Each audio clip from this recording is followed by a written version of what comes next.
Et dans cette thématique d'ensemble, on a vu plusieurs messages déjà. Nous continuons durant l'été un petit peu sur cette thématique-là. Et ce matin, j'aimerais amener une pensée sur ensemble sous sa puissance. Je crois réellement que alors que nous vivons comme communauté, comme église, le Seigneur nous invite aussi à pouvoir expérimenter toute cette dynamique-là de communauté sous sa puissance, sous la puissance de son esprit, sous la grâce de Dieu. Je crois que de façon individuelle, nous sommes appelés à expérimenter la puissance de Dieu, mais de façon collective aussi, nous sommes appelés à vivre sous sa puissance et expérimenter la grâce et la puissance de Dieu. J'espère que je ne suis pas le seul à croire cela. Si vous êtes avec moi, est-ce que je peux entendre un amen? Vous comprenez? Donc, il y a vraiment... Le Seigneur fait de belles choses. Et si on regarde dans Actes des Apôtres, c'est un passage qu'on connaît, on le lit déjà pour plusieurs ont déjà lu ça. Actes chapitre 2, c'est une expérience qui a pris place là. Souvent, les gens vont prêcher ce Actes chapitre 2 pour pouvoir faire état justement de l'expérience du parler en langue dans d'autres jargons théologiques, on dit la glossolalie, etc. Mais on va regarder ensemble le livre dans Actes des Apôtres chapitre 2, versets 1 à 4. Et si vous avez vos Bibles, sinon ça va apparaître à l'écran. Il est écrit comme ceci, on dit: le jour de la Pentecôte arriva. Ils étaient tous ensemble dans le même endroit. Tout à coup, il vient du ciel un bruit comme celui d'un vent violent qui remplit toute la maison où ils étaient assis. Des langues semblables à des langues de feu leur apparurent, séparées les unes des autres, et se posèrent sur chacun d'eux. Ils furent tous remplis du Saint-Esprit et se mirent à parler en d'autres langues comme l'Esprit leur donnait de s'exprimer. On lit le passage, puis je vous le dis encore, on lit le passage et souvent, ce qui nous attire notre attention, ce qui capte notre attention, c'est toute l'expérience des langues, toute l'expérience des langues de feu, des nouvelles langues, etc., tout ça. Et ce matin, j'ai juste mis en gras et en souligné un petit peu un des critères qui a permis de vivre cette expérience-là, qui est ils étaient tous ensemble dans un même lieu. Et ça fait déjà plusieurs semaines, j'ai amené l'expression tous ensemble dans le mot grec qui est vraiment le homotounadon. Tous ensemble dans un même lieu. Le homotounadon qui signifie littéralement d'un commun accord. Ils étaient d'un commun accord. Ils n'étaient pas juste présents physiquement ensemble, mais ils étaient d'un commun accord. Et il y a déjà plusieurs semaines, j'ai amené la pensée du homotounadon qui met l'emphase vraiment sur le fait que on s'accorde. Ils étaient en harmonie.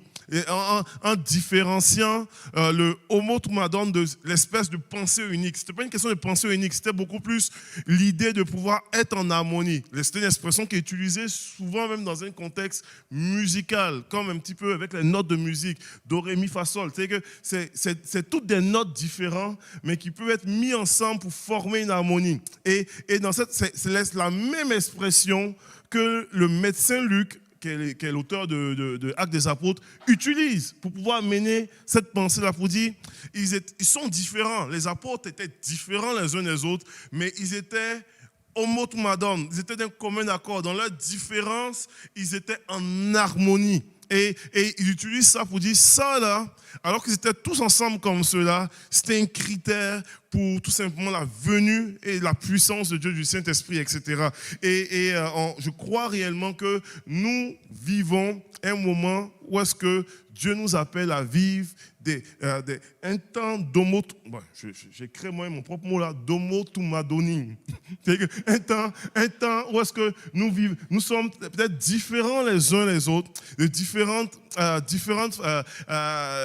variations de couleurs, de nuances, tout ça, mais avec une beauté, où est-ce qu'on vit une harmonie ensemble, où est-ce qu'on peut normalement vivre une symphonie ensemble, quelque chose d'extraordinaire. Ce matin, mon message ne sera pas long. D'un point de vue pratique, mais d'un point de vue aussi, je veux vraiment être court et puis amener des choses très très simples ce matin. Ce matin, j'aimerais vous partager un petit peu l'idée du besoin de la puissance de Dieu dans ce qui prend place là. nous avons besoin de la puissance de Dieu, de façon collective. Nous avons besoin de la puissance de Dieu. Je vais amener 3 pensées. Pour ceux qui ne me connaissent pas, ça, vous allez apprendre à me connaître. Je suis un gars vendu. Je n'ai pas beaucoup de variations dans mes messages. Là. Je suis extrêmement constant dans ce que j'apporte, très constant. Ceux qui me connaissent depuis des années savent que je suis un gars d'acrostiche. J'ai toujours des acrostiches quelque part et j'ai toujours 2 ou 3 points. En fait, ça c'est en prison, ça marche tellement bien parce que on veut retenir une affaire. Donc, on ne veut pas un message extrêmement complexe avec plein de points, de trucs théologiques, tout ça. On veut des choses simples. Et moi, j'aime garder les choses simples. Donc, à chaque fois que vous allez m'entendre prêcher, là, vous allez voir que j'aime garder les choses simples. Ça va? Vous allez m'aimer, Karen? Ok, c'est bon. On y va. Donc, j'aimerais amener juste 3 pensées ce matin.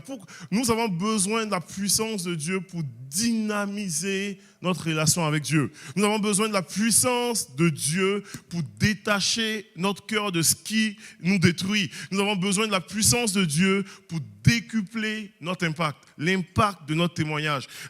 Donc, souvent, lorsqu'on lit Actes chapitre 2, c'est très souvent, je vous l'ai dit, on fait référence à parler en langue, et je trouve ça un petit peu dommage de limiter l'action extraordinaire qui a pris place dans Actes chapitre 2 à une expérience ponctuelle qui est arrivée à ce moment-là. Je crois que si vous regardez et vous étudiez Actes chapitre 2, vous allez comprendre que l'action de l'Esprit de Dieu qui a pris place en Actes chapitre 2 était beaucoup plus grande que l'expérience du parler en langue.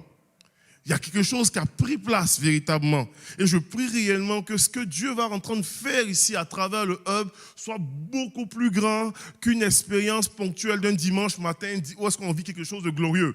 Mais qu'il y ait quelque chose qui se décuple, qui sort de l'ordinaire, qui prend place, qui impacte notre société, qui impacte notre milieu de travail, qui impacte nos familles, qui impacte notre relation. Il y a quelque chose qui prend place.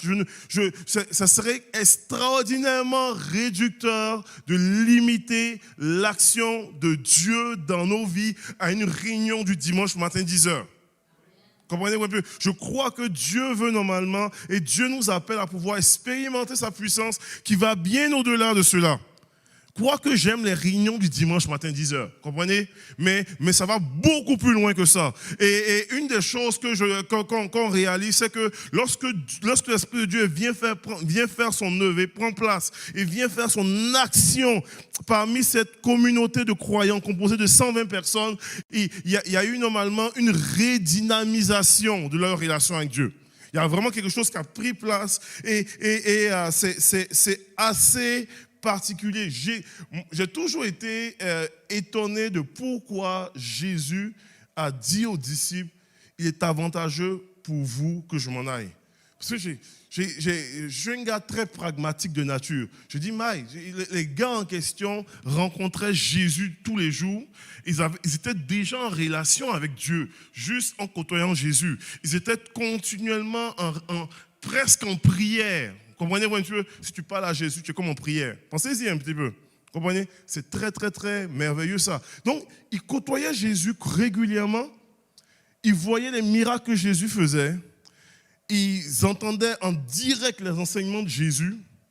C'est quand même pas mal là. Puis Jésus dit non, il est quand même avantageux que je m'en aille malgré toutes ces choses-là. Et il dit littéralement qu'il faut que je m'en aille, que si je m'en vais pas, l'Esprit de Dieu ne viendra pas. Il dit, et l'apôtre Paul va parler un petit peu de cette relation en disant, vous n'avez pas reçu, dans Romains chapitre 8, verset 15-16, il dit, vous n'avez pas reçu un esprit qui vous rende esclave et qui vous ramène à la peur, mais un esprit qui fait de vous des fils adoptifs par lequel nous crions « Abba Père ».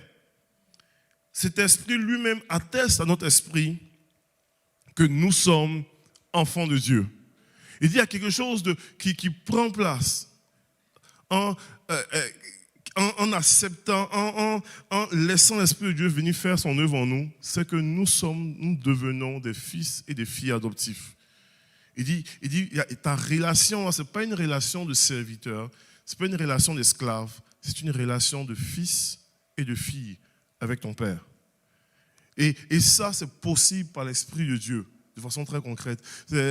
Encore une fois de plus, moi, je viens dans quelques heures, je vais en Côte d'Ivoire et voir ma mère que j'aime à fond. Mais oui, il n'y a pas de mais. On va couper sur Internet, s'il vous plaît. Il n'y a pas de mais. J'aime ma mère, tout court, point. Quand j'étais plus jeune, ma mère a donné sa vie à Dieu quand j'avais 6 ans. Donc, quand j'étais plus jeune, ma mère, normalement, quand elle a donné sa vie à Dieu, c'était presque un régime militaire chez nous. C'était à tous les matins, la prière familiale était à 5 heures du matin. Il y avait personne qui bénéficiait d'une exemption pour la prière. Donc tout le monde devait se réveiller à 5 heures pour la prière et malheur à celui qui ne se levait pas pour la prière. C'était vraiment ça. Et donc aujourd'hui, quand je la vois avec ses petits-enfants, je me dis, c'est incroyable, c'est qui cette femme-là, elle a trop changé. Mais à mon époque, c'était vraiment cela. Et ce qui est particulier, c'est que ça nous est resté. Moi, naturellement, je me réveille tous les matins, vacances ou pas vacances, à 5 heures du matin. C'est vraiment resté comme ça, là, en régime militaire. Et ce que j'ai réalisé, c'est que au niveau de la discipline personnelle, naturellement, à cause du fait que j'ai grandi des années de temps comme cela, c'est facile d'être discipliné sur certaines choses. Mais ce qui normalement embrase, ce qui va embraser, qui va dynamiser ma relation avec Dieu, ce n'est pas ma discipline comme cela. C'est vraiment l'œuvre que je vais vivre avec l'Esprit de Dieu. Comprenez-vous un petit peu? Et il y a des gens, je côtoie aujourd'hui des gens qui ont une discipline beaucoup plus grande que moi. Comprenez? Je côtoie normalement au travers de ma profession comme aumônier, des moines bouddhistes, etc., tout ça, qui ont une discipline assez heavy metal. C'est vraiment intense. Donc, il y a tout ça, mais ce qui vient dynamiser une relation avec Dieu, ce n'est pas ta discipline. Ce n'est pas ta capacité de lire le nombre de passages dans Lévitique. Ce n'est pas ta capacité c'est pas tout ça. Ce qui vient dynamiser ta relation avec Dieu, c'est véritablement l'action de l'Esprit de Dieu. Tu peux normalement regarder la Bible et puis le lire tous les jours. Et la Bible peut devenir normalement des feuilles, un encre sur du papier simplement. Ce qui rend vivant ce qui est écrit là, ce qui rend puissant, ce qui rend vivant normalement ton temps de prière. Ton temps de prière peut devenir normalement un mantra quasiment. Ça peut devenir une espèce de rituel. Jésus a reproché à son époque dans Jean chapitre 8, lorsqu'il était à la fête du tabernacle, il y avait toutes sortes de rituels qui prenaient place. Et puis, il y avait toutes sortes de choses. Et puis Jésus, à un moment donné, dit, si quelqu'un a soif, qu'il vienne à moi et qu'il boive au milieu des rituels. Et la Bible mentionne dans l'évangile, Jean dit, et il dit, celui qui croit en moi, des fleuves d'eau vive couleront de son sein. Et puis l'auteur de l'évangile de Jean dit, il parlait du Saint-Esprit quand il disait ça. Comprenez-vous un petit peu? Donc, il y a une dynamisation de ta relation avec Dieu qui est seulement possible par le Saint-Esprit. Donc, ce n'est pas par tes capacité humaine, qui n'est pas parce que tu es une personne qui a un TTS. Le TTS chez moi, c'est très, très spirituel. Ce n'est pas par tes mantras, ce n'est pas par toutes ces choses-là. C'est simplement par, normalement, l'œuvre que l'Esprit de Dieu va faire en toi, qui va dynamiser ta relation avec Dieu d'une façon particulière. Et pourquoi nous avons besoin de la puissance de Dieu? Nous avons besoin de la puissance de Dieu pour dynamiser notre relation avec Dieu. Véritablement. Sinon, ta vie chrétienne peut être une vie juste, bien correcte, mais plate. Juste vide, sans vie en tant que telle. Alors que l'Esprit de Dieu, normalement, peut la rendre tellement plus belle, plus colorée, peut la rendre vraiment vivante, puissante et incroyable. On n'est pas dans une dynamique où est-ce qu'on veut juste fonctionner sur une base, sur justement une orientation pleinement humaine des choses. Il y a place normalement pour une action pour une discipline personnelle, mais encore plus laisser l'œuvre de Dieu venir nous rencontrer et nous toucher en tant que tel. Donc, on parle de l'idée de pouvoir dynamiser notre relation avec Dieu. Et Jésus dit, il est avantageux que je m'en aille pour ça. Je suis toujours touché par cette pensée de Jésus là. Ce que Jésus en tant que tel dit, il dit, quand l'Esprit de Dieu va venir, il va venir vous conduire dans toute la vérité. Et peut-être pensez-y. Dans ma méditation, je dis, pensez-y, les apôtres là, ils voyaient Jésus tous les jours. Et si l'Esprit de Dieu n'avait pas comblé l'absence physique de Jésus, les apôtres auraient pu être normalement des disciples nostalgiques. Être constamment en train de se remémoriser les bons vieux temps avec Jésus. Pensez-y un petit peu. Si l'Esprit de Dieu n'avait pas comblé l'absence physique de Jésus, les apôtres auraient pu être des gens nostalgiques. Mais il y a quelque chose qui a pris place depuis Actes chapitre 2. Puis, oui, on ne voit pas Jésus physiquement. Puis, je vais dire, je suis très pragmatique dans ma façon de lire la Bible. Moi, je lis la Bible, puis je dis, Jésus, il y a des choses que je comprendrai. J'ai beaucoup de questions pour Jésus quand je vais être au ciel. Vraiment, là. C'est que...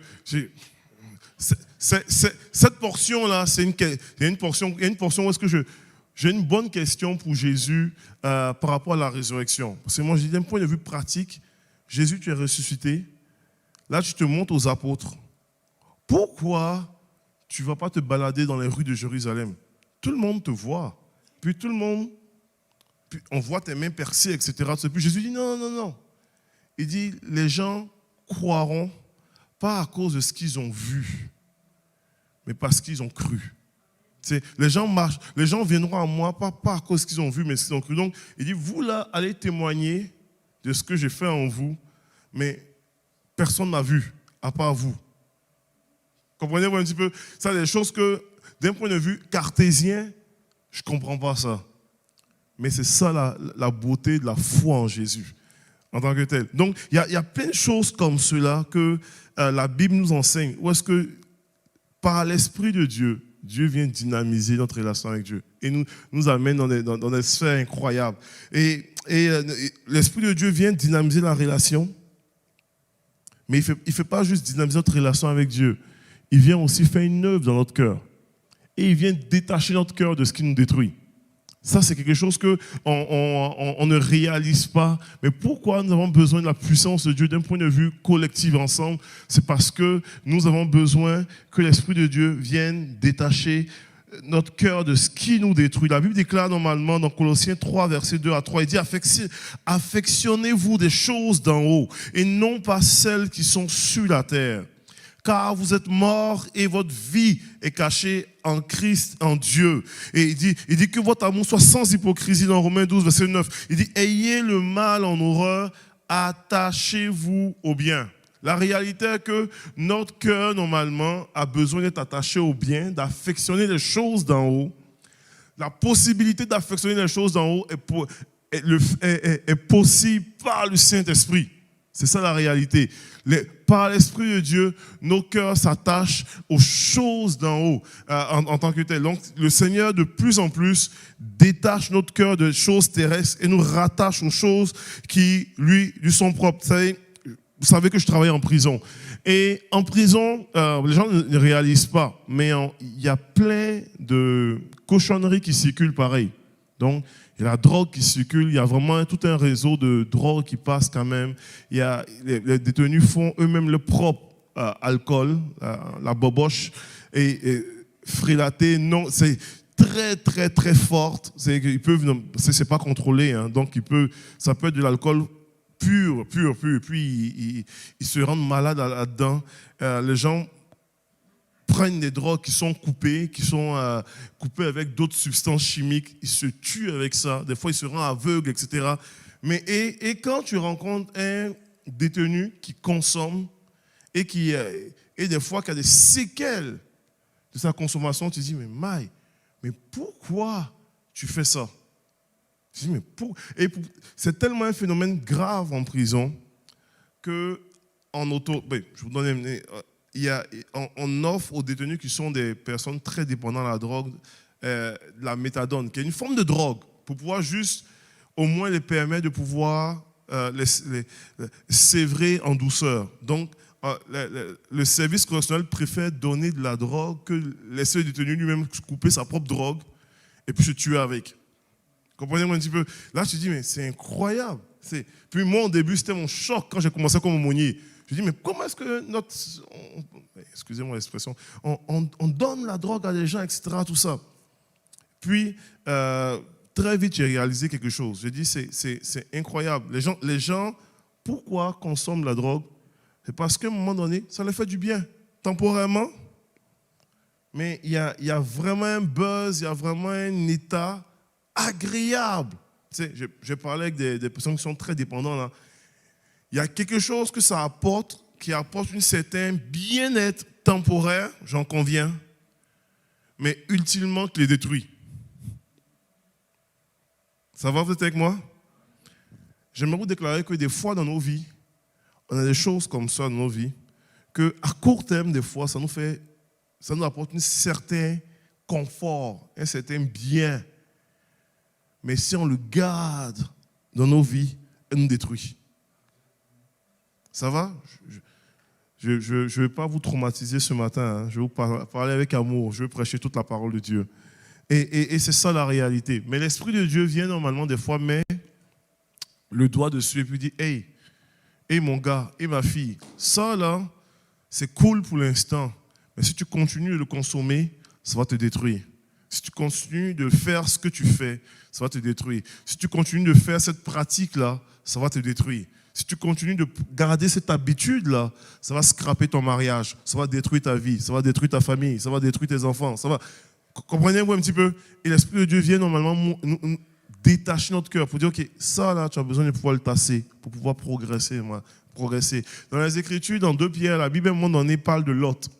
Puis Lot était le neveu d'Abraham. Puis la Bible déclare que Lot habitait à Sodome et Gomorrhe. Dans 2 Pierre, Pierre normalement parle et puis il dit cet homme juste tourmentait journellement son âme à cause de ce qu'il entendait et voyait. Puis moi, ça m'a toujours frappé ce passage-là. Parce que je dis, attends une minute là. Si vous lisez l'histoire de Lot en Genèse, Lot ne voulait pas quitter Sodome et Gomorrhe. Et puis, les envoyés de Dieu l'ont sorti quasiment de force parce qu'on voulait l'épargner. Mais il était normalement à Sodome et Gomorrhe. Pour ceux qui ne savent pas, Sodome et Gomorrhe était un endroit où il y avait toutes sortes de dépravations. Il vivait là, il avait ses biens là. Il ne voulait pas quitter, mais son âme était continuellement tourmentée. Vous êtes avec moi? Ou je vous perds trop dans mes liens bibliques, Nouveau, Ancien Testament. Je suis un gars très biblique. Hein. Donc, pourquoi est-ce que je vous raconte cette histoire-là? Parce qu'il est possible normalement de faire quelque chose où charnellement, il y a un certain confort, il y a un certain bien-être, mais spirituellement, tu es en train d'être détruit à petit feu. Comprenez-vous un petit peu, ça va? Et ça, l'Esprit de Dieu est comme un peu l'espèce de bouton, drapeau rouge dans ta vie qui te dit « Hey, man, hey, ma fille, non, ça, c'est pas bon. » Peut-être tu tripes au niveau de ta chair, tu es super heureux de continuer à faire ça, mais tu es en train de pouvoir attrister l'Esprit de Dieu dans ta vie. Et ça, c'est ce qui est en train, l'œuvre de Dieu que Dieu fait en nous, c'est l'action, la puissance de Dieu en nous permet de pouvoir avoir ce piton d'alarme là dans nos vies. Et ça, c'est l'Esprit de Dieu qui fait cela. Donc, l'Esprit de Dieu, normalement, vient dynamiser notre relation avec Dieu. Il vient littéralement détacher notre cœur de ce qui nous détruit. Mais la troisième chose qu'il vient faire aussi, il vient décupler l'impact de notre témoignage. Et ça, c'est pas en particulier, parce que la Bible déclare, c'est Jésus qui parle dans Actes chapitre 1, verset 8. Il dit, écoutez, il parle à ses disciples, il dit, vous recevrez une puissance. Il dit, l'Esprit de Dieu survenant sur vous, Puis le mot ici, c'est le mot dynamisme. Vous recevez une dynamite. L'Esprit de Dieu survenant sur vous et vous serez mes témoins. Puis il dit mes témoins. Puis comprenez très bien que quand il donne cette parole-là, il donne à des gens qui sont pour la plupart pécheurs, gens de la Galilée. La majorité sont de la Galilée, etc. Tout ça. Et il dit, vous serez mes témoins à Jérusalem, en Judée, en Samarie et jusqu'aux extrémités de la terre. Probablement quand il donne ce passage-là, les gars qui sont là, qui sont rassemblés, on parle des apôtres plus plusieurs autres disciples, 120 en tout, ils n'ont jamais voyagé de leur vie. Ils ne sont jamais sortis d'Israël.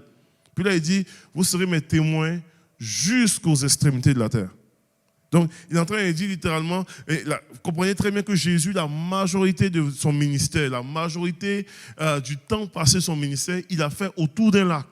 Le lac de Galilée. Il a fait dans une région, la région de Galilée. Il est allé quelquefois des Saucettes à Jérusalem, là, mais la majorité de son ministère, il le fait en Galilée.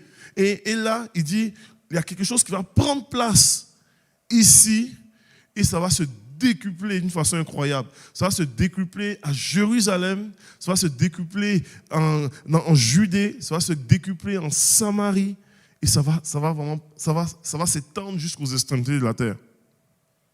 Pourquoi nous avons besoin de la présence de Dieu? Nous avons besoin de voir Dieu décupler notre impact. Est-ce que je peux être brutalement franc avec vous? Ça va? Vous êtes avec moi toujours? Je termine bientôt, ça ne va pas être très long ce matin. Souvent, on chante, on prie et on déclare, on dit « Seigneur, sans toi, on ne peut rien faire. » C'est vrai, mais ce n'est pas toujours vrai. Ça va? Je ne vais pas scraper votre théologie ce matin. Là. C'est vrai, mais parce que sans Dieu, on peut faire quelque chose. Ça va? Sans Dieu, on peut faire plusieurs choses en tant que tel. Dans la Bible, là, sans Dieu, Moïse a tué un Égyptien. Comprenez un petit peu? Avec le désir de délivrer le peuple d'Israël. Mais tout ce qu'il a pu faire de ses propres forces, c'était tuer un Égyptien. Avec Dieu, il a pu délivrer le peuple. Comprenez-vous un petit peu? Donc, il y a une capacité quand même que je reconnais Dieu nous a donnée, que sans lui, on peut faire quelque chose. Sans lui, on peut faire une réunion avec la musique, on peut faire normalement de quoi? On peut faire des œuvres de bienfaisance à la ville de Sainte-Julie, ça va être cool. Sans lui, il y a plusieurs personnes qui ne croient pas en Dieu, qui font des œuvres magnifiques, philanthropiques, et puis qui fonctionnent là. Et ils font avancer les choses aussi. Là. Il y a plusieurs personnes qui font avancer des causes. Il y a plusieurs lobbies qui existent, qui font des choses. Comprenez-vous un petit peu? La différence, c'est qu'avec Dieu, l'impact est décuplé. Comprenez-vous un petit peu? Ce qui normalement est possible avec tes propres capacités peut être largement décuplé. Avec Dieu, ton 5 pains et 2 poissons peut devenir un buffet. Avec Dieu, ton petit nuage peut devenir un orage. Avec Dieu, il y a plein, ce que tu apportes qui semble si petit, ta petite huile peut devenir normalement un commerce incroyable. Avec Dieu, tu pars avec un petit, tu pars normalement avec un petit commerce pour dire que je veux nourrir normalement une famille et puis finalement, 1 an, 2 ans plus tard, c'est 300 familles que tu nourris. Comprenez-vous un petit peu? Avec Dieu, Dieu est capable de décupler tout ce que tu as. Et ça, c'est possible par l'Esprit de Dieu. Quand tu le mets entre les mains de Dieu, Dieu décuple l'impact de ton témoignage, l'impact de ta vie. Ça, c'est ce que Dieu fait concrètement. Mais sans lui, tu peux faire toujours quelque chose, mais ça va être ça, concrètement. Et je crois réellement, en plus, dans les Écritures, là, Jésus parle à ses apôtres en disant vous serez mes témoins, vous serez mes martyrs, c'est la même expression, à Jérusalem, qui est un milieu hostile, en Judée, en Samarie, jusqu'aux extrémités de la terre. Il dit vous serez mes témoins comme ça. Mais moi ce que ça résonne dans mon cœur, et puis alors que je termine mon message, c'est waouh, qu'est-ce que Dieu peut faire alors que nous nous rassemblons ensemble, tous ensemble ici? Quel est le potentiel? Qu'est-ce que Dieu peut faire avec nous alors que nous remettons nos vies en ses mains pour décupler l'impact de notre témoignage sur la rive sud? Qu'est-ce que Dieu peut faire de façon extraordinaire? Pourquoi nous avons besoin de la puissance de Dieu? Vous savez, je vais être très honnête avec vous. On peut faire plein de petites choses qui vont être cool, qui vont être cute, qui vont paraître bien. On peut normalement avoir même une forme de vie spirituelle sans Dieu en tant que tel, qui va être cute aussi. On dit, il y a une bonne discipline, il y a des gens qui lisent leur Bible le matin de façon systématique, et puis je le fais, je ne vais pas mépriser ça du tout, c'est super bon. Ça peut être cute, tout ça ou quoi. On peut faire plein de petites choses, sauf qu'on on peut facilement manquer l'ampleur de l'impact que Dieu veut faire dans nos vies si l'Esprit de Dieu ne nous accompagne pas dans le projet. Comprenez-vous un petit peu? Je vais terminer avec ça. Dans ma propre vie, je vous ai partagé la discipline spirituelle là, depuis l'âge de 6 ans, partir à l'église, c'était systématique. La prière à la maison, c'était systématique. Les veillées de prière chez nous, une fois par mois, de 21h à 6h du matin, c'était systématique. Puis j'avais 6 ans, on le faisait. Comprenez-vous un petit peu? Donc, j'ai été très habitué à ça. Comprenez-vous? Mais entre 6 ans et 14 ans où j'ai accepté Jésus, j'étais appliqué à faire beaucoup de disciplines. Ce qui a fait la différence, c'est qu'à 14 ans, l'Esprit de Dieu est venu me toucher. Et ça a changé ma dynamique spirituelle. Complètement changé. La discipline est restée. Quand je donne ma vie au Seigneur, j'ai commencé ma première vie chrétienne avec 3 jours de jeûne. Comprenez? Donc, la discipline était là. Donc, c'était facile de pouvoir continuer. Mais au niveau de ma relation avec Dieu, il y a quelque chose qui a changé. Il y a quelque chose qui a pris vie. On partait à l'église, je partais à l'église comme un robot, là. Et en Côte d'Ivoire, dans mon église, le premier culte, ma mère voulait qu'on aille au premier culte. Le premier culte, c'est une église avec plusieurs cultes dans la journée, mais le premier culte est à 6h30 du matin. Donc, on était très... Quand on lève tôt, là, c'était très... Donc, pour moi, c'était rien. Mais c'était ça.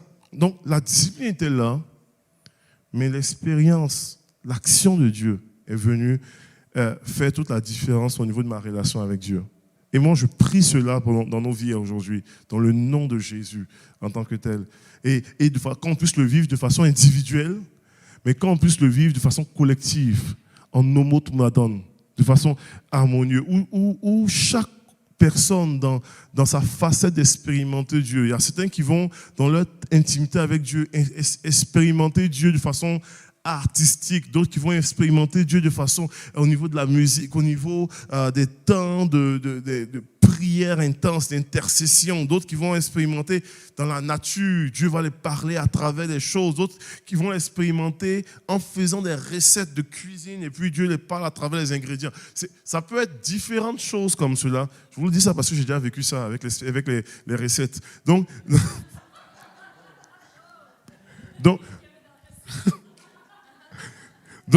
imaginez-vous un petit peu. Donc, il y a des choses comme ça, mais l'Esprit de Dieu va venir amener la vie dans votre vie, au niveau de votre dynamique avec Dieu. Il va venir normalement détacher votre cœur de plus en plus. L'apôtre Paul dit, ce que normalement était pour moi un gain autrefois, je le regarde comme une perte à cause de l'excellence de Christ. Il dit, il y a quelque chose que l'Esprit de Dieu va venir détacher. Mais il va décupler l'impact de ton témoignage. Ce que tu pensais pas que dans ta vie vive, là, tu vas le vivre. On va se lever ensemble. Je vais inviter les musiciens à venir.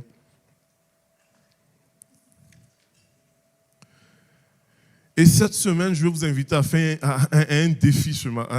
Mais on va commencer aujourd'hui. Mais cette semaine, je vais lancer un défi. On est en été, c'est super. Souvent, c'est un moment où est-ce qu'on veut, on relâche et puis on veut se lâcher loose. Et puis, dans quelques heures, je prends l'avion. Donc, je vais relâcher moi aussi quelque part. Mais je vais vous lancer un défi cette semaine.